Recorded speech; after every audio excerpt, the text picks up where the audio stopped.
All right, so check it out. Let's talk about what the media and really the mass majority of people don't want to face. They don't want to talk about it. Like, who does a recession actually hurt? Who does a recession actually hurt? It's not the middle class. But a lot of people would make you think it's the middle class, right? The recession's going to hit the middle class the worst. It's not, actually. That's too generic of an answer.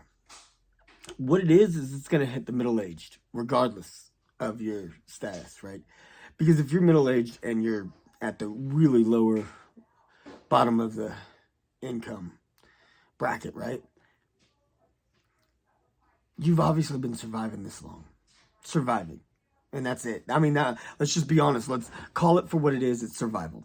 A lot of people have been just surviving, and they've survived to their middle-aged, and they may have family, they may be single, they may be a couple, they may be whatever, but at the end of the day, they have survived this long. So a recession hits them hard. Why does it hit them hard? Because now, many experts have talked about it. Kiyosaki's talked about this a lot. Kiyosaki's talked about the idea of how recession is actually a beneficial thing. If you know how to play the system and if you are aware of what's happening, recession's not bad. Inflation's not even bad. So many people have talked about it, and they talk about it in different aspects. They talk about the benefits and the negativity. And the reality is that's any situation that you go through in life, there's always that silver lining that you can look at, right? You can say, this situation sucks, it's terrible, it hurts, I can't stand it, but, I was able to squeak this one little good thing out of it. I was able to find that one little thing that, if all this horrible crap didn't happen, that one little good thing wouldn't have happened, right? So if you're optimistic, you can do that. And so that's why, like I said, like people who understand the economy, smart business-minded investors and stuff, they can look at it and they can say, oh man, this isn't a bad thing. I mean, it's bad, but it's not bad, because it could be worse is the idea. It's not bad means it could be worse. Okay, it's not like it's great, like let's celebrate, because it's horrible. But out of recessions, millionaires are born. But the thing is once you're middle-aged, a lot of people, once they're middle-aged, they want some stability. Now, there have been countless people. I mean, look at, Colonel Sanders, Jeff Bezos, Elon Musk, even though he made lots of progress early in his life, he made his hugest strides in the last, decade. And then you look at someone like Grant Cardone. Grant Cardone, he can look back at his life and say, oh, I did this right. But for the most part, he's like, I became successful when I was 50. Most people aren't looking to become successful when they're 50. And it's not that these people planned to become successful when they're 50. It's the thing is that around 50, they hadn't given up yet. That's the difference. They hadn't given up yet. Most people, for the most part, either they've gotten too damn comfortable. That's it. They've become way too complacent in life. They're like, I got this job. I hate it. I don't like it. I'm surviving, but I don't like it. But I'm not going to change anything because why rock the boat when the boat's working, right? So that's what it comes down to. So how does a recession hurt the middle-aged more? It's not the middle class because so many old people are middle class. And by the time the recession really hits hard enough, sadly, they may not be with us. Now, the young people just have different perspective. Young people are a little bit more ambitious. Young people might be a little bit more open to, the ever-changing world. They might be open to new tech. They might be open to social media or new ideas or new concepts or new marketing gimmicks or whatever, or creating a new idea. It's like you look at some of these great people who've had these, pillar, titan in companies, right, in the industries. And a lot of them, they had fought and failed for years and years before they hit their break. Yeah, the break didn't come till they were 50. The break didn't come till they were 40. Some of them, their break didn't come till they were 62. But they never stopped fighting. But that's not the mass majority of people. The mass majority of people, they got a job. They did what society tells them to do, right? And that's not me frowning upon it. Because some people get this idea that it's like, oh, on social media, we see all these things about people saying, oh, well, society tells you to get a job, and it's like frowned upon if you do so. Society tells you to go to college, therefore it's frowned upon if you do so. You're one of the, whatever. You've herded in with the rest of the sheep. We're all sheep. We're all sheep. That's scripture, man. That's biblical. Just a matter of who your shepherd is. That's it. But it's an ugly word, and it's an ugly connotation within our society and within social media and what everyone wants, the narrative that people are preaching at you. So it's like if you've given in to what they say you're supposed to do, then you're part of the problem. But that's what most people do, right? They go to college or they go get a job. Actually, less people are going to college and more people just go out there and get a job.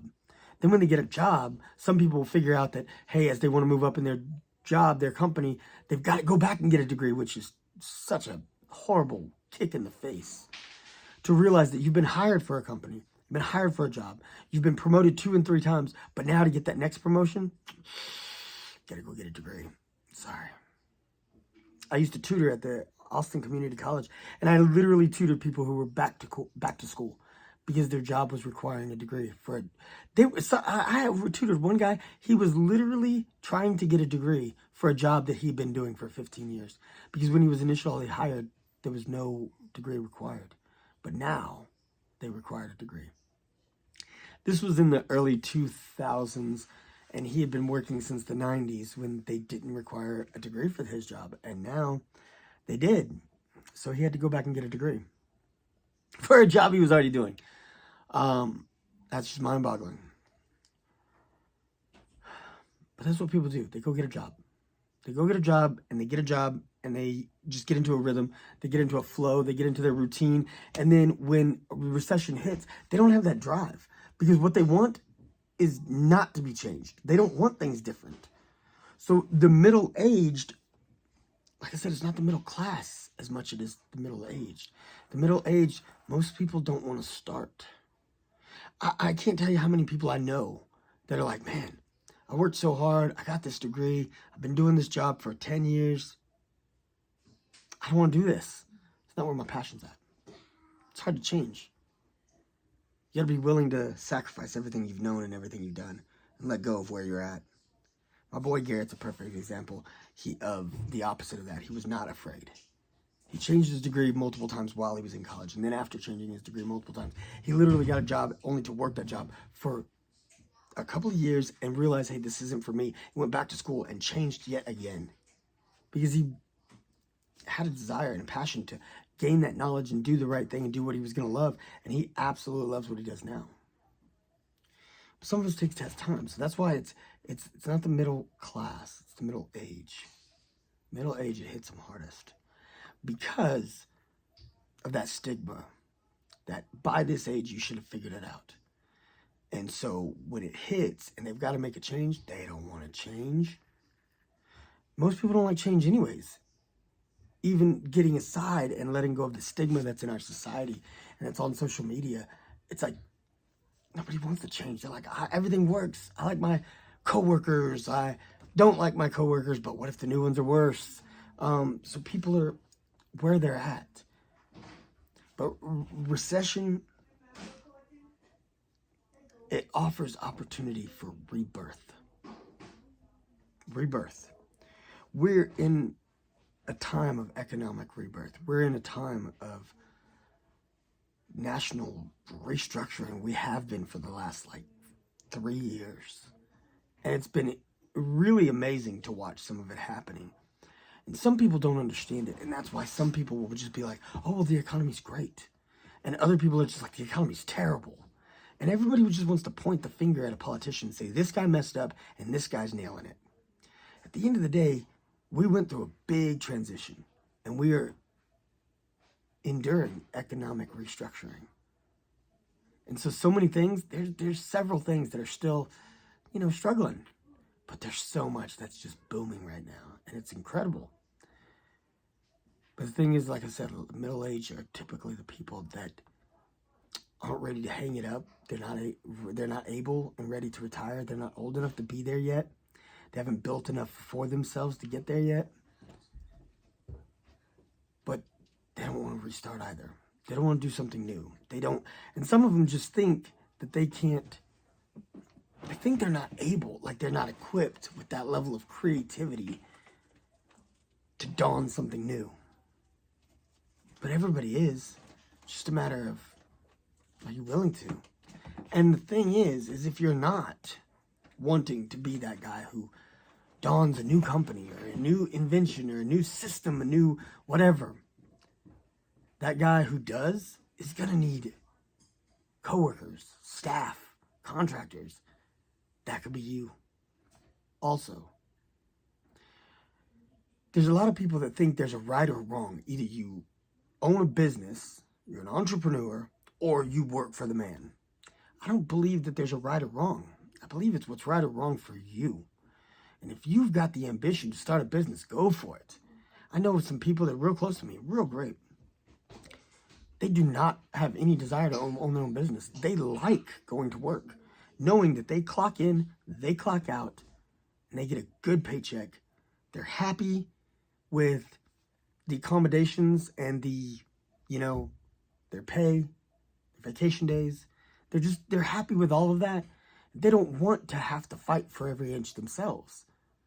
So there's nothing wrong with that. And the reality is, if these people who do launch their own businesses and companies and inventions and things like that, ultimately, if they grow up big enough, they're going to need people working for them. So the age that we're in with this restructuring, this economic rebirth, it's not bad. It's going to be good. It's going to be amazing. It's just going to sting a little bit more for the middle-aged, because either they're going to have to do something new for themselves, or they're going to have to be willing to change their station and change where they're at. Because there's companies that have gone out of business. There's businesses that are downsizing. But meanwhile, all that's happening, there's so many things that closed in 2020. There's several businesses that closed. Toys R Us closed, I don't know, what was it, like 2009? 2008? And they're opening up new locations this year, 2024. They're scheduled to be opening new locations. Radio Shack. There's several companies that have been out of business for a long while, and now they've got new management. Their brand never went out of business, so now Bed Bath & Beyond's been out of business for a few years, and now they've reopened online. They've still got inventory in warehouses somewhere, and so they're apparently reopening their website, and now you can get it online. They hope to someday have brick and mortar stores, but until then, they're back online. I'm telling you, this economic regrowth is something incredible. So there's businesses that are going to go away, but there's so many more that are coming back. And there's so many more that are being born. Yours could be born. Like I said, the middle-aged are the ones who don't want to change. They're in that sweet spot of, they're not ready for it. It's a mental thing, though. That's all it is. It's all mental. So I remember Kiyosaki. I reference him a lot because I think he's had the most intelligent perspective about a lot of this. He talked about inflation being a positive thing because it's the growth and boom and fluctuation of the economic structure. But he talked about the recession has its downfall because it's going to hit the middle class the hardest. And I don't think it's the middle class. I think it's the middle age, because the middle age, whether they're on the bottom or the top, they don't want to change. And some people look at it as like, oh, well, those people on the top, what does it matter? If you've got 20 million and you lose half, it still stings. It still stings, you know? You can look at it as that's not that big a deal because, well, it still stings. And so that's what I'm saying. Like, those people who are in that spot, they're not ready for that change. And when they lose half, mentally they start to break down a little bit, and it's harder to manage what they have. they lose more. I've seen countless people do it. Athletes, movie stars, celebrities, and people frown on those people. It's like, oh, well, they're just spoiled, blah, blah, blah. No, it's like lottery winners. Just Joe Sixpack, man. Won $20 million and then 3 years later, busted, not knowing what to do with themselves. It happens. When you get hit like that and you're not psychologically and mentally prepared for it, it takes a toll on you. That's why I feel like I said, the middle age is what it stings the most. Let's not let it be you, wherever you're at. Wherever you're at, whatever you're doing, whatever your goal is, let's take this situation for what it is. Let's make the best out of it. Let's thrive. Let's not be broken. It's your boy. Y'all like, subscribe, ding that bell. I got more coming at you. It's your boy. I'm out.